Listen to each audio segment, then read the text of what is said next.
وہ ایک فقیر بادشاہ کے دربار میں جا نکلا نا، تو کہا کہ بادشاہ یہ تخت و تاج کیا ہوتے ہیں، اس کی کوئی قیمت نہیں ہے۔ تو بادشاہ ہنس کے کہنے لگا اس فقیر کو باہر نکالو، اسے کیا پتا ہے کہ تخت و تاج کیا ہوتے ہیں، اس کی لذت کیا ہوتی ہے۔ جب خدام کھڑے ہوتے ہیں، استقبال کر رہے ہوتے ہیں، جب تخت پہ بیٹھے اور ساری رعایا نیچے بیٹھی ہوتی ہے، اس نے کہا نکالو فقیر کو، اس کو کیا پتا۔ بادشاہ ایک دن شکار کرنے گیا تو وہاں اس کا گھوڑا جو ہے وہ سرکش ہو گیا اور ایسی جگہ پہ لے گیا کہ جہاں نہ پانی تھا اور نہ کوئی اور چیز۔ بادشاہ وہاں ہانپ رہا ہے کہ وہی فقیر مشکیزہ ڈالے ہوئے گزرا اور آواز دے رہا ہے پانی لے لو، پانی لے لو۔ بادشاہ کی تو موت واقع ہونے والی تھی، آخری ہچکیاں تھی، تو اس نے آواز دی پانی۔ تو اس فقیر نے کہا کہ ہاں تمہارے پاس ہے کوئی قیمت پانی دینے کی؟ اس نے کہا میں بادشاہ ہوں اس ملک کا۔ اس نے کہا ہوتے ہوگے، مجھے غرض نہیں ہے، میں تو بیچتا ہوں پانی۔ اس نے کہا بابا میں بادشاہ ہوں، جو مانگو گے میں دوں گا، مجھے پانی دو، میں مر رہا ہوں۔ اس فقیر نے کہا آدھی حکومت لگے گی۔ اس نے کہا آدھی لے لینا، مجھے پانی تو دو، کیونکہ مر گیا تو ساری جائے گی۔ اس نے پانی کا گھونٹ دیا، پیاس کی شدت تھی، جب پانی کا کٹورا اس نے منہ سے لگایا تو پانی حلق میں اٹک گیا۔ اب پھر دوبارہ مصیبت بن گئی۔ تو اس فقیر نے کہا کہ میں حکیم بھی ہوں، اگر کہو تو تمہارا علاج کر دوں۔ اس نے کہا ضرور کرو، لیکن اس نے کہا میں یوں ہی نہیں کروں گا، آدھی باقی حکومت بھی لگے گی، وہ بھی لکھ دو۔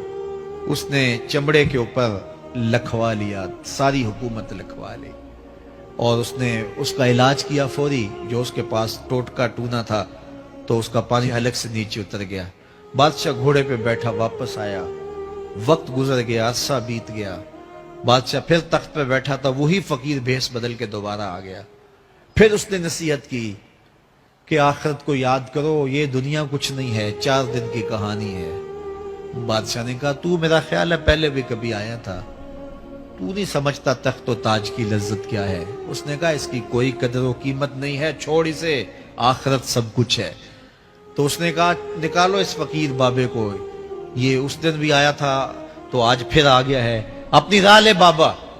اس فقیر نے اپنے تھیلے سے وہ چمڑے کی دستاویز نکالی جس کے اوپر اس نے ساری حکومت لکھ کے دی تھی۔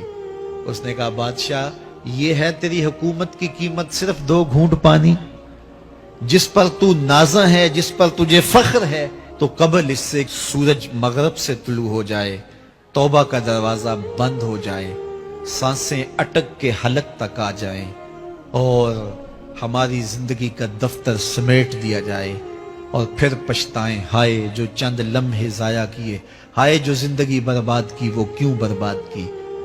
کل کے پچھتاوے سے بہتر آج کا پچھتاوا، زندگی پلٹ ہوگا، وقت پر کافی ہے ایک قطرہ بھی آب خوش ہنگام کا، جل گیا جب کھیت برسا می تو پھر کس کام کا۔ آئیے میں اور آپ اپنی زندگی کو مالک کی چوکھٹ پہ، مالک کی دہلیز پہ لے جائیں، اس کے حضور سچی توبہ کریں، رجوع لائیں، اپنے گناہوں سے معافی مانگیں، وہ کریم ایک آنسو سے سارے گناہ معاف کر دے گا۔ اپنی آخرت کی تیاری کریں، کاروبار دنیا بھی کریں، لیکن اصل ہماری زندگی آخرت کی زندگی ہے۔ صحابہ کو خندق کھودتے دیکھا تو پیار آیا تو یہی کہا اللہم ان العیش عیش الآخرہ، اے اللہ زندگی تو آخرت کی زندگی ہے، فاغفر للانصار والمہاجرہ، میرے انصار کو بھی بخش دے، میرے مہاجروں کو بھی بخش دے۔ تو اللہ تعالی ہم سب کی مغفرت فرمائے۔